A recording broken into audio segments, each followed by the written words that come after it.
ba yung sinabi ni Rico? Siya ba yung tatay ko? Oo, anak. Si Rico nga ang ama mo. Ang tagal ko pinangarap na makilala ko yung papa ko. Tapos nung nakilala ko na, ilalayo naman ako ni nanay sa kanya. Dapat nga ako na nagdedesisyon para sa sarili ko eh. Kung bumalik ka na sa akin, masaya tayo ngayon. Yung pagdusahan mong naging desisyon mo, kung kunin ko si Carrie, wala kang magagawa.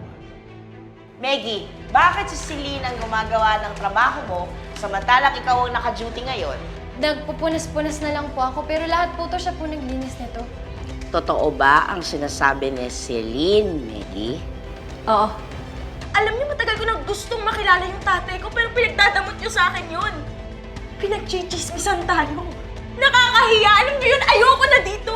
Ayoko na sa pamamahay na to! Ayoko na sa inyo! Umalis ka na! Pumunta ka na sa tatay mo! Gusto mo ako pa yung mag-impake para sa'yo? Sandali lang! Nay!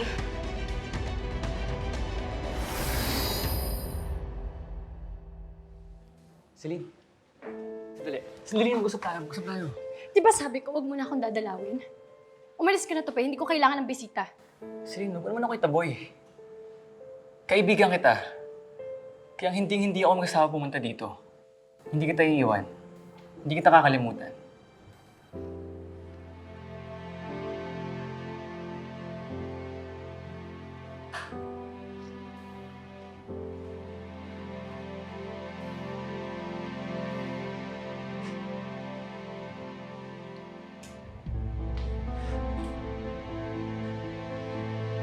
Sana hindi ko na lang inako yung kasalanan na hindi naman sa akin.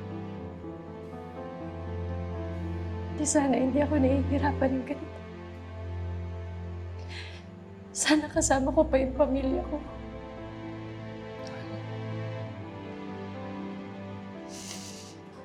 Kung sino man yung totoong pumatay kay Leo. Sana miserable ang buhay niya. Sana hindi siya nakakatulog. Sana kinakain siya ng konsensya niya.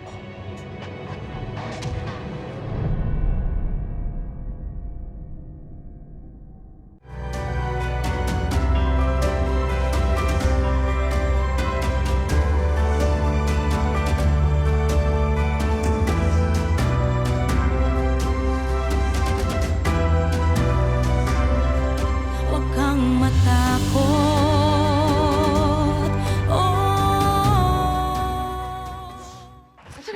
Ito na! Nay, tama na po! Umalis ka na! Lumayas ka na! Ha? Ito! Dali mo to! Dali mo lahat to! Ha? Ito? Ganito gusto mong mangyari sa buhay mo? Gusto mo na rin sumali sa negosyo ng tatay mo? Ha? Pwede ba huwag yun na akong pakialaman? Kaya nga! Lumayas ka na! Sige na! Umalis ka na! Nay! Nay! Nay, tama na po, please! Ate, tama na!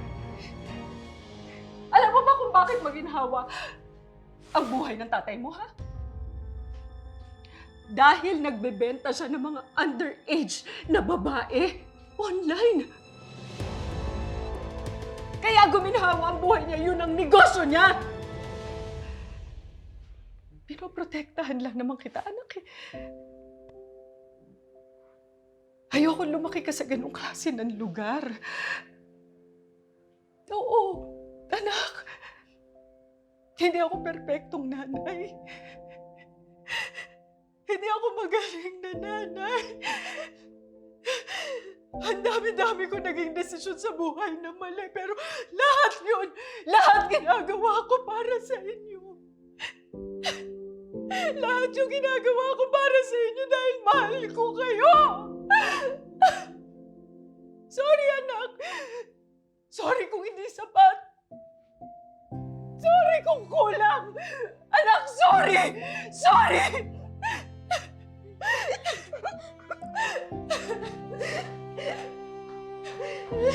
Nay!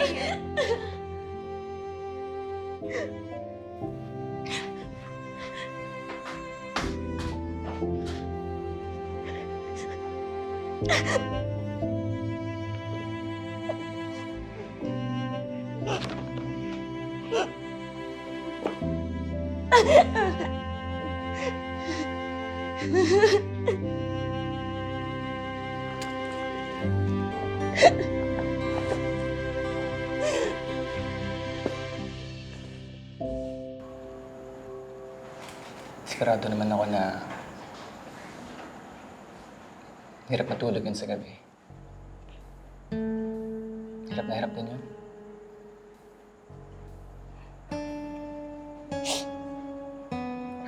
Pasensya ka na, Tupi.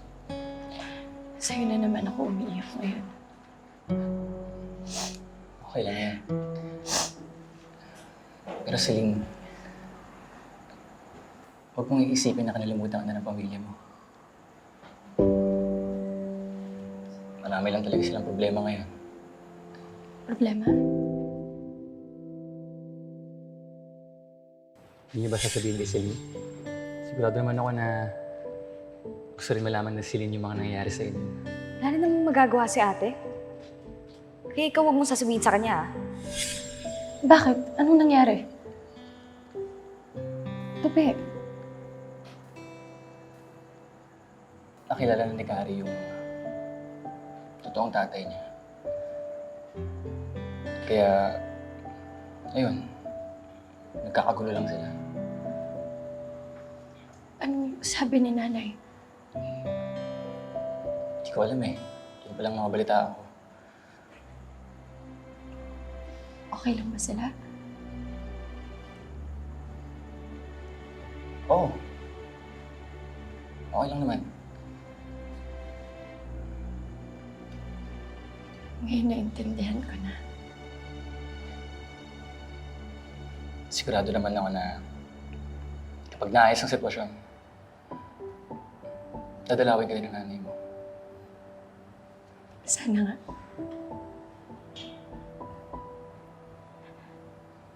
Buti pa si Kari, no? Nahanap na niya yung totoo niyang tatay. Ako kaya, kailan ko kaya mahanap yung tatay ko? Siguro kung nandito siya, hindi niya hahayaan na mangyari to sa akin. Sigurado ako poprotektahan niya ako. Kasi paano nga naman mangyayari yun nandito ako sa loob?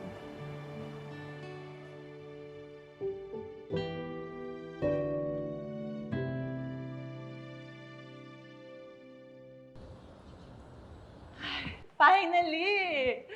Hi, Home sweet Mom. home! I miss you! Welcome. Welcome back. So, Mom, how are you? I'm never better. Pagaling na ako, Iha. Hey, Mama. Miss you guys. Finally, some good news, ha? Yeah. Bakit? Hindi pa ba naayos ang kaso? Di ba nahatulan ng pumatay kay Leo? She's already in some juvenile center, Dad. Oh, gano'n naman pala. Nahuli na naman pala eh. No, but that's not enough. She has to be jailed. Kailangan makulong yung babae na yun kasama ng mga kriminal na katulad niya. Kailangan doon na siya mabulok, doon na siya maagnas, doon na siya maburol. And I will see to it na yun ang mangyayari sa kanya. Kahit na lumuha pa ng dugo yung nanay niya. Totoo naman, hindi ko may bibigay lahat ng gusto ni Kari o ng mga anak ko. Friend, wala naman kasi akong pera. Hindi ko nga alam kung saan ako kukuha ng panggasto sa pagbubuntis ni China o kung paano ako makakabayad dun sa pamilya ng Leo na yun. O kung paano ako makakakuha ng magaling na abogado para makalabas si Celine. My friend, talong-talo ako kay Rico. Pero punong-puno ka naman ng pagmamahal para sa mga anak mo. Sa hirap ng buhay ngayon, hindi na sapat ang pagmamahal. Alam ko naman, friend, na nagiging practical lang si Kari. Iniisip niya lang yung kinabukasan niya. Yung si Rico, mabibigyan siya ng magandang buhay. O so paano? Susuko ka na lang. Papayagan mo na si Karen na makilala si Rico. Eh friend, akala ko ba natatakot ka na madamay ang anak mo sa mga iligal na gawain ni Rico? Mas natatakot ako na mawala si Carrie kapag pinigilan ko siya sa gusto niya. Sige, ikaw ang bahala, friend. Pero sana pag-isipan mo yung magiging desisyon mo, ha?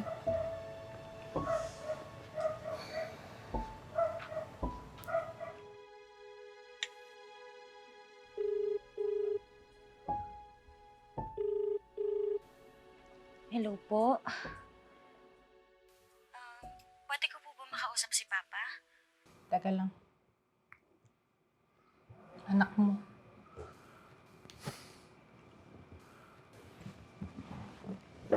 Oh, bakit? Pa, totoo ba yung nagbebenta ka ng babae online? Yan bang sinabi ng nanay mo? Opo. Anak, sinisiraan lang ako ng nanay mo, ha? Alam mo namang hanggang ngayon masama pa rin ang tingin niya sa akin. And then siguro naisip niyang paraan para pigilan ka sumama sa akin. Pero anak, nasa tamang edad ka na, ha? Nagtanong-tanong ako sa mga abogado.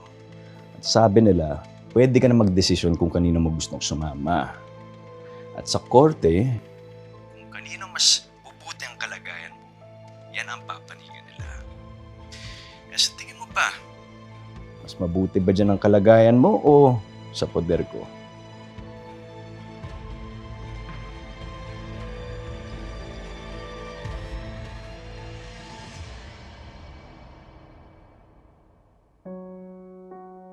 Ang hirap maging ina, Panginoon.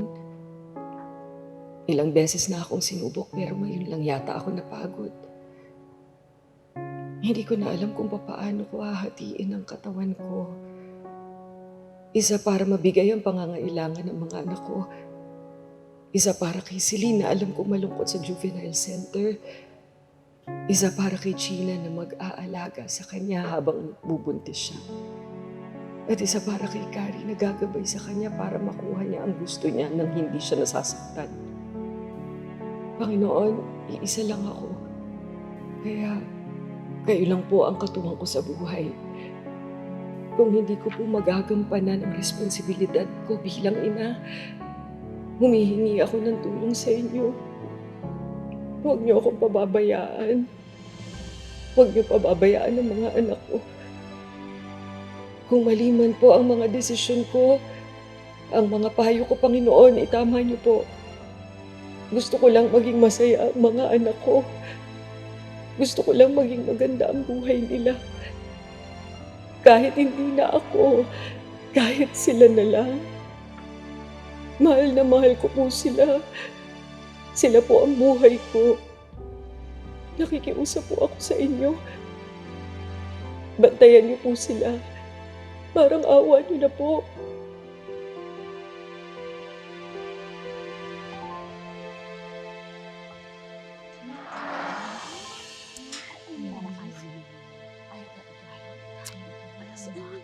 Hoy, Gina. Bakit pa naghihigpit si Lena? Eh, mayaman naman daw si Rico. Panigurado, gaganda buhay niyo doon. Tama. Hindi lang naman po pera ang importante sa buhay. Anong hindi? Hindi nga kayo makabayad sa pagkakakulong ni Celine. Renta nga raw sa bahay, hindi kayo makabayad kay Becca. At paano yung panganganak mo? Ang hirap kaya magpalaki ng anak. Ikaw kasi, kabata-bata mo pa, harot na. Yan tuloy na pala mo. Hindi ko ginusto ang nangyari sa akin. Sino ba gustong ma-rape? Kayo ba? Gusto nyo? Kung pwede ko lang iniwan yung nangyari, hindi ako makikipagkita kay Leo eh. Para hindi nyo ako pagchismisan ng ganito. Ay, ano ba yun? Ay, pero nakapagkita. Gina. Ano nangyari? Pinagchichismisan ka na naman ba ng mga to? Hoy! Hoy! Wala ba kayo magawa sa mga buhay nyo, ha? Aba, matapang ka na. Palibhasa, mayaman daw ang tatay. Sindikato naman. Kaya pala ganyan ang ugali mo. Mana ka sa tatay mo, sindikato. Bawiin mo yung sinabi mo! Totoo naman, wala kang modo. Ah, walang modo? Ha?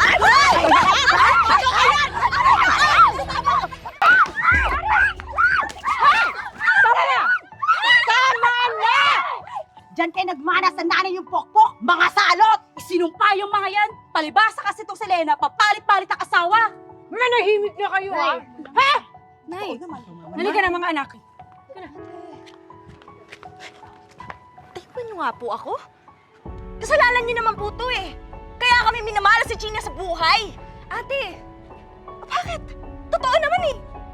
Kung hindi sana nag-asa-asawa si nanay ng 3, kung nakontento ka lang sana sa isa, hindi sana mangyayari to. Halika na. Sorry.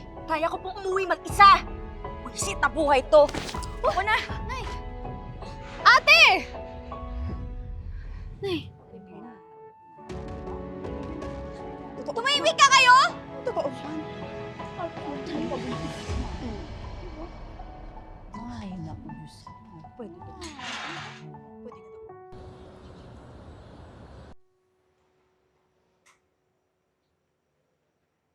Kaya pala hindi niyo ako madalaw. May problema rin pala kayo, Nay. Kamusta na kaya kayo? Sana okay lang kayong lahat. At sana magandang balita yung pagdating ng tatay ni Carrie. Nakilala na ni Carrie yung totoong tatay niya. Kaya, ayun, nagkakagulo lang sila. Bakit kailangan pa si Tatay Delvin pa yung mag-alaga sa akin? Nasaan mo ba yung totoo kong tatay? Matagal na kami yung connection ng tatay mo. Matagal ko na siyang kinalimutan. Kung buhay pa siguro si Tatay Delvin, hindi niya ako pababayaan kahit hindi niya ako totoong anak. Hindi gaya ng totoo kong tatay. At tinalikuran si nanay kahit alam niyang pinagbubuntis na niya ako.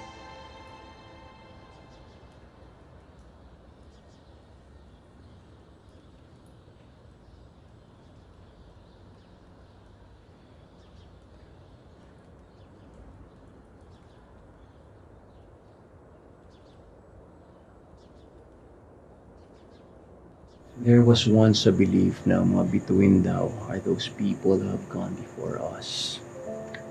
And I still believe that. Ayoko kasi makalimutan ng mga taong nawala na sa atin. I hope wherever she is, she's staring at the stars right now. Para rin hindi niya makalimutan yung taong kinunya sa atin. I know you're still hurting, son. Doble that. I'm hurting so much. I lost Leo.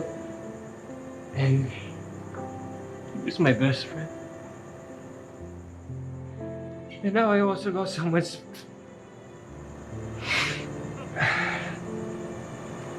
ang pinagkakatiwalaan ko.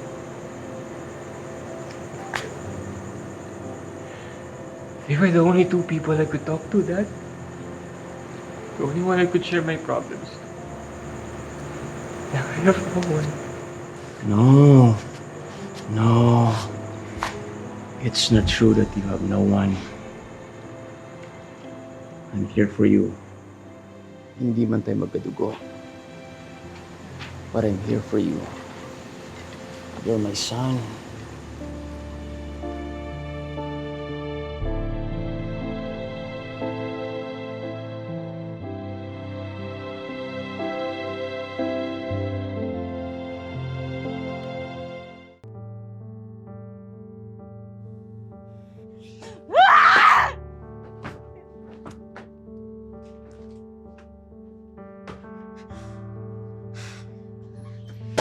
Ate, mag-sorry ka kay nanay.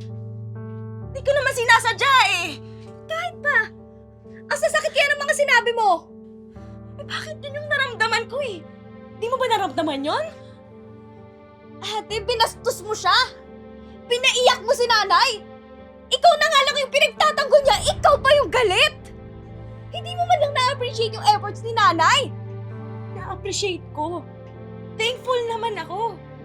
Pero hindi na sapat eh. Hindi na sapat yung effort. Kaya nangyayari lahat ng kamalasan sa atin dahil sa buhay na meron tayo. Alam mo, gusto ko ng bagong buhay. Ayoko na sa buhay na to! Mukha ka talagang pera! Oo! Mukha akong pera! Kasi kung sinong may pera sa mundo, sila ang mas malakas. Bakit? Sa tingin mo kung may pera tayo, marerape ka ba? Makukulong ba si Ate Celine? Di ba hindi? Kapag nanganak ka, effort ba ipapakain mo sa anak mo? Pera, Gina! Pera ang kailangan natin, pera ang bubuhay sa atin. Yung papa ko meron nun. Pati ikaw at ang anak mo kaya niyang buhayin. Iiwan mo kami? Iiwan mo ako?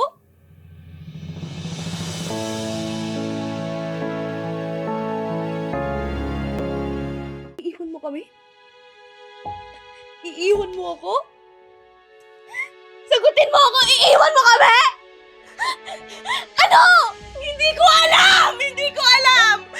Hindi ko alam! Hindi ko alam!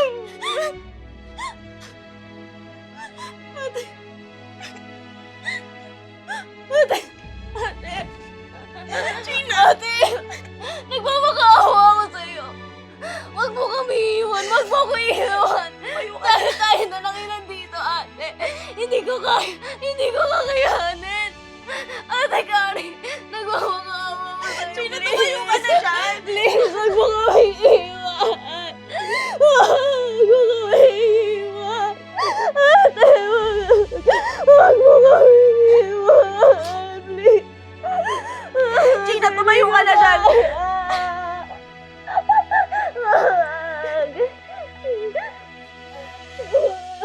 Gina, tumayo ka na, please! Gina!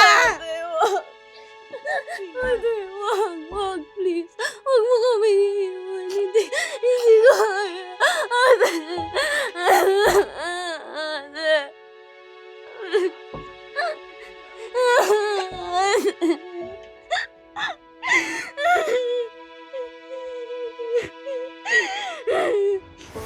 Ang dami niyong hinandang pagkain. Tapos yung kuryente natin, hindi niyo pala nabayaran.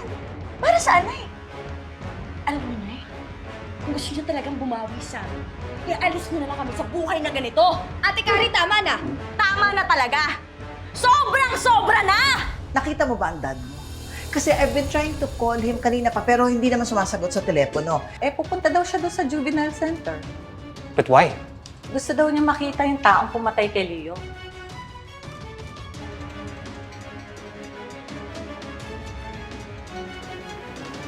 Sir,